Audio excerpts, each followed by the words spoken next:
Profil dan biografi Jenderal S. Parman. Ia merupakan salah satu pahlawan revolusi yang gugur saat peristiwa G30 SPKI. Jenderal S. Parman diculik dari rumahnya dan dibunuh oleh pasukan Cakrabirawa yang mendukung PKI pada tahun 1965. Pahlawan revolusi ini lahir dengan nama lengkap Siswondo Parman. Beliau dilahirkan di Wonosobo, Jawa Tengah pada tanggal 4 Agustus tahun 1918. Dia merupakan salah satu dari 7 pahlawan revolusi dari korban kebiadaban PKI. S. Parman merupakan anak ke-6 dari 11 bersaudara dan mempunyai seorang kakak bernama Sakirman yang nantinya menjadi salah satu petinggi partai PKI. Sejak kecilnya, S. Parman bersama saudara-saudaranya sering membantu ibunya berjualan di pasar Wonosobo. S. Parman pertama kalinya mengenyam pendidikan sekolah dasar di HIS yang bertepatan di Wonosobo. Setelah lulus, ia kemudian melanjutkan sekolah ke Mulong yang bertepat di Yogyakarta. Sempat melanjutkan pendidikannya di AMS yang setara dengan tingkat SMA, namun berhenti karena ayahnya meninggal dunia. Tak lama kemudian, ia kembali melanjutkan sekolahnya di AMS hingga lulus. S. Parman kemudian memilih masuk sekolah tinggi kedokteran di Jakarta. Namun sebelum menyelesaikan pendidikan kedokterannya, tentara Jepang telah menduduki Republik Indonesia hingga gelar dokter pun tidak sampai berhasil diraihnya. Setelah tidak bisa meneruskan sekolah kedokterannya, ia sempat bekerja pada jawatan Kepintai. Di sana ia dicurigai oleh Jepang sehingga ditangkap. Namun tidak lama kemudian ia dibebaskan kembali. Sesudah itu, ia malah dikirim ke Jepang untuk mengikuti pendidikan pada Kepintai Kashiabutai.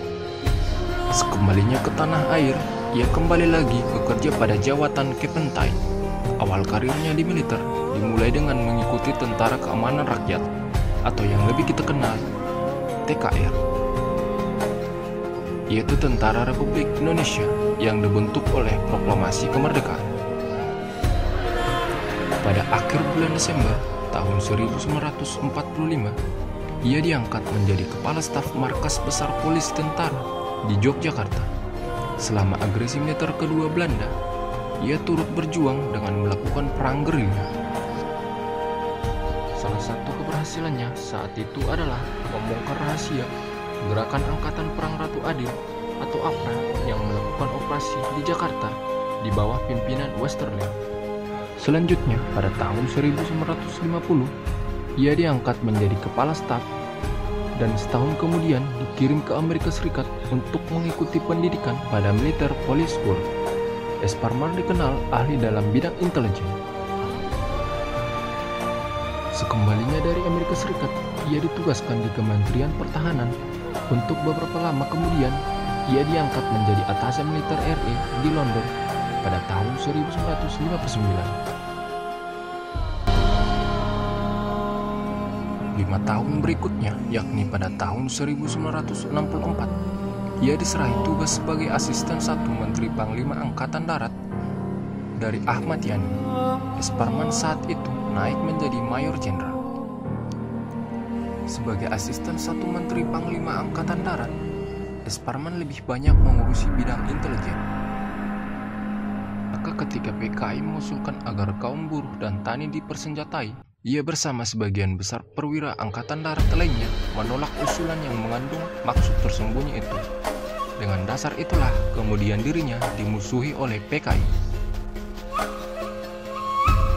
S. Parman merupakan perwira intelijen sehingga banyak tahu tentang kegiatan rahasia PKI. Karena itulah dirinya termasuk dari salah satu perwira yang menolak rencana PKI untuk membentuk Angkatan Kelima.